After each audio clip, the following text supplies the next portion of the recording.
நம்ம இந்த வீடியோல சுவையான எக் ரைஸ் எப்படி பண்ணலாம்ன்றத பார்க்க போறோம். இதற்கு தேவையான பொருட்கள் ஃபர்ஸ்ட் நம்ம பாத்திரத்தை அடுப்புல வச்சுக்கலாம். பாத்திரம் ஹீட் ஆனதுக்கு அப்புறம் இதுல தேவையான அளவு எண்ணெய் விட்டுக்கலாம். எண்ணெய் ஹீட் ஆனதுக்கு அப்புறம் இதுல பிரிஞ்சி இலை, 2 கிராம்பு, 2 ஏலக்காய், 2 பட்டை இவ்வளவும் போட்டு நல்லா வறுத்துக்கலாம்.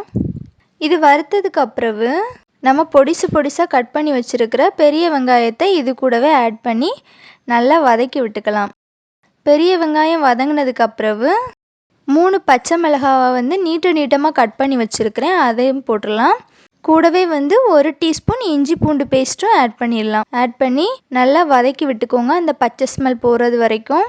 இது நல்லா வதங்கினதுக்கு அப்புறம் ஒரு பெரிய சைஸ் தக்காளி எடுத்து குட்டி குட்டியாக கட் பண்ணி வச்சுருக்கிறேன், அதையும் போட்டு இதில் நல்லா வதக்கிக்கலாம்.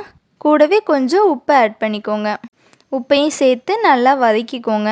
இது நல்லா வதங்கினதுக்கு அப்புறம் ஒரு 1/4 டீஸ்பூன் மஞ்சள் தூள், 1/2 டீஸ்பூன் மல்லித்தூள், 1 டீஸ்பூன் வத்தல் தூள், 1/4 டீஸ்பூன் ஜீரகத்தூள், 1/4 டீஸ்பூன் சோம்பு, 1/2 டீஸ்பூன் கரம் மசாலா இவ்வளவும் போட்டு நல்லா மிக்ஸ் பண்ணிக்கலாம். இந்த மசாலாலாம் போடும்போதே நமக்கு நல்ல வாசனையாக இருக்கும். இது கூடவே நம்ம கொத்தமல்லி இலையையும் தூவிடலாம். தூவி ஒருக்கா கூட நல்லா வதக்கிக்கோங்க. வாசனை ரொம்ப அருமையாக இருக்குது. இது கூடவே சாதத்துக்கு நமக்கு 5 முட்டை தேவை. 1 கப் சாதத்துக்கு 5 முட்டை எடுத்துக்கணும். 5 முட்டையும் நம்ம இதில் அடித்து விட்டுடலாம். இதை ஓரளவு பொறுமையாக மெதுவாக கிண்டி எடுத்துக்கோங்க. இது மசாலா எல்லாத்துலேயும் படுற மாதிரி நல்லா மிக்ஸ் பண்ணிக்கோங்க. இப்போ ஓரளவு நல்லாவே ரெடியாக இருக்குது. இதில் நான் பாஸ்மதி ரைஸ் 1 கப் வேக வச்சு வச்சுருக்கிறேன். இதையும் அது கூடவே போட்டுடலாம். எல்லாமே போட்டதுக்கு அப்புறம் இதை எல்லாத்தையும் மிக்ஸ் பண்ணி விட்டுக்கோங்க.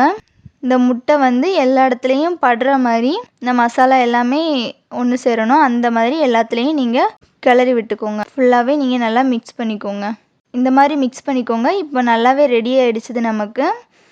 இப்போ நமக்கு சுவையான எக் ரைஸ் ரெடி ஆகிடுச்சுது.